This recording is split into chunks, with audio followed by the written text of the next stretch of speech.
lead into the next lot, because this is what happens when you take an elite sire that can change a cow herd with 50 years worth of maternal excellence and show ring dominance, is what you find in the next lot, and just how cool this thing is.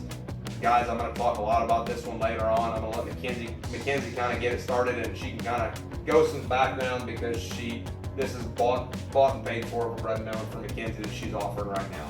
I think lot 5 in the collective sale is incredibly special. I may be a little bit biased because I raised her, but for me, she's truly the epitome of what I'm trying to raise at Bright Light Show Cattle.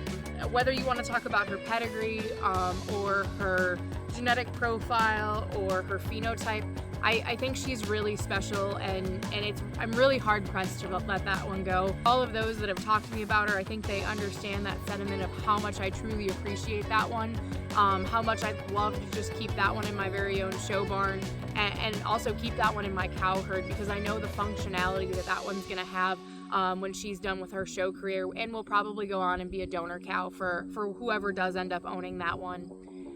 For me, what I really think is really cool about that one is she's out of a first calf heifer who's out of a first calf heifer, and that shows just the cow power behind that one in particular.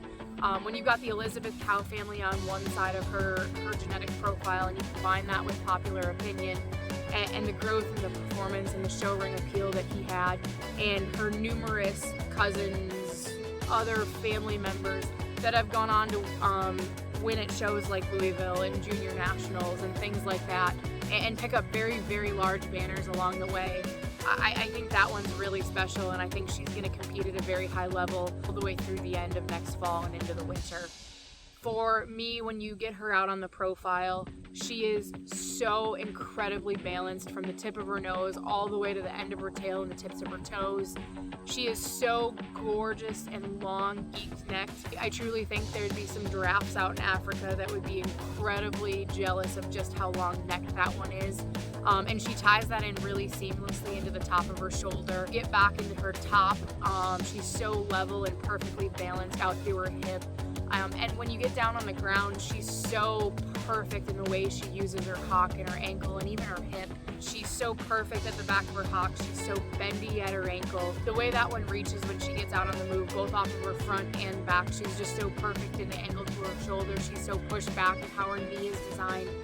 That one can get out and move, and she's just so smooth. I think the really cool thing with that one, though, is when you actually step in behind her and you realize just how much oomph she has behind her, how much center dimension she has, how much spring she has to her upper and lower rib shape, how big hips she is when you get behind her. And for me, when you've got that one that's that big hipped and that massive and that big bellied, and you combine it with how sound and functional she is, that's really unique, and I think that's incredibly special. And then you combine that with a mama cow that went on and won shows all over the place. She was reserve grand at Badger Brawl. She picked up jackpot show wins in both rings at several shows for Kelsey's family in both Wisconsin and Indiana. I think she won her class at Junior Nationals. She got put away for the rest of the summer. She comes back out and picks up banners in the fall. Then she turns around and retires as a show heifer and lays down, has a calf early, about a week early, overnight, in sub-zero temperatures outside, because we did not think she was going to calve quite that soon. And on her own, she gets that calf up, she gets it completely licked off, she gets it nursed, and I walk out in the barn that next morning, and that's a happy little pair that I'm sure we're really grateful to be able to come in the barn for the rest of that sub-zero day, but one that as a cow has just been phenomenal. She put on an absolutely fantastic and perfect udder, not only for a 2-year-old, but a cow of any age, of any breed. And she turned around and bred back immediately, and also has gone through 2 rounds of IVF. And for me, I think that's a cow that has truly outperformed what many show heifers can possibly do in a lifetime. So I really stand behind lot 5. I think that one's awfully special. I'll let Jacob hopefully get back to a little bit more comfort zone. he's known this one for a long time and knows her heritage, so I think Jacob's going to enjoy having some fun talking about this one. So I've known this one since her grandma. So I started with Mackenzie probably 5 or 6 years ago, and her grandmother was showing at that time, and I absolutely love that cow. I saw her have her first calf, which is her mom, and it just follows in line with her grandmother having a calf, and then me watching that one, follow that one through the ring, seeing that one every day. I worked in Mackenzie's barn for years while I was still in Wisconsin, and sadly moved to Indiana now. But yeah, Sad for me. it's sad for Mackenzie. I enjoy my job. But her grandmother then watching her own calf after being a first calf heifer accomplish even more than her mother or her grandmother already did, and just then watching her calf again and go into Mackenzie's donor pen and then produce this as a first calf heifer. That's extremely hard to do. First calf heifer having her mother, and then her mother being a first calf heifer having her. And that's just an accomplishment on Mackenzie's part to produce this. And this one I absolutely love.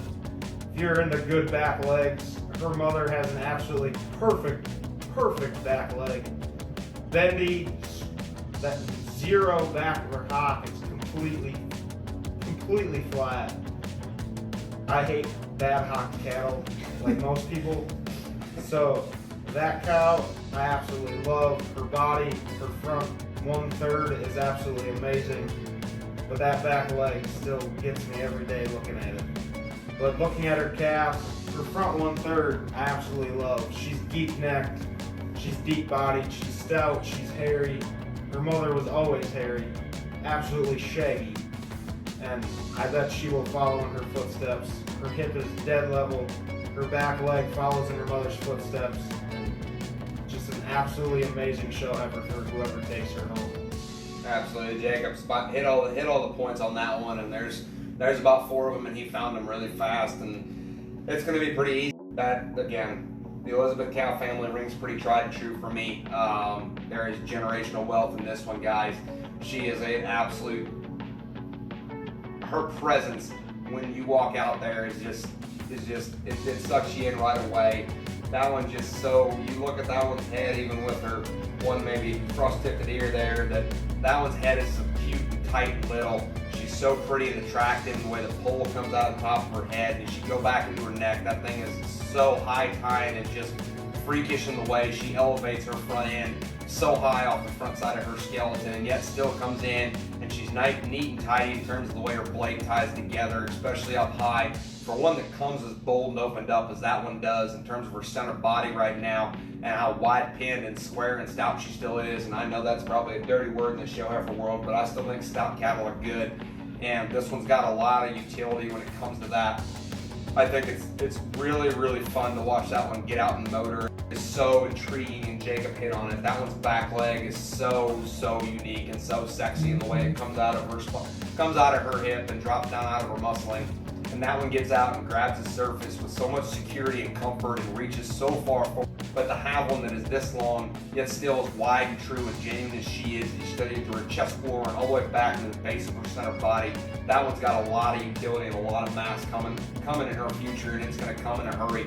But for her to be able to get out, reach as far as she does, and still control the way her spine comes and the way her pelvis operates in her body, I think it's something that's very hard to do, and yet still lays neat and tidy in terms of where her tail head comes and sets into her body. It's all proportioned. She's dead level. I mean, that is a 180-degree line from the top of her blade to her tail head, and I promise you it looks the same way in person. There is not a stitch of that one that is not perfectly aligned with itself and perfectly square in the way it all handles and the way she comes together. That one is really pretty cherry red. She's the right kind of shorthorn red. There's very few of those anymore that are the right kind of red, and that one is.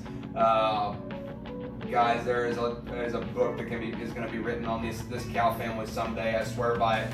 And this is just the next installment into what this cow family is and what the testament is to how many years and how much emphasis I've tried to put on them. I cannot hype up enough how much this one has changed in the last 10 days. and it's truly just been 10 days. This one finally hit that coveted 6 to 7 month opinion maturity curve, and when those happen, it is impressive to watch the daily change. I mean, daily, every 24 hours, she gets better, she gets softer, she gets better in terms of her flank. It fills out every day, guys. This one has elite level presence, elite level showing ability, and is going to absolutely generate thousands of dollars given an opportunity as she gets done as a big bred next year, because that should be her goal and endpoint on every level in any place.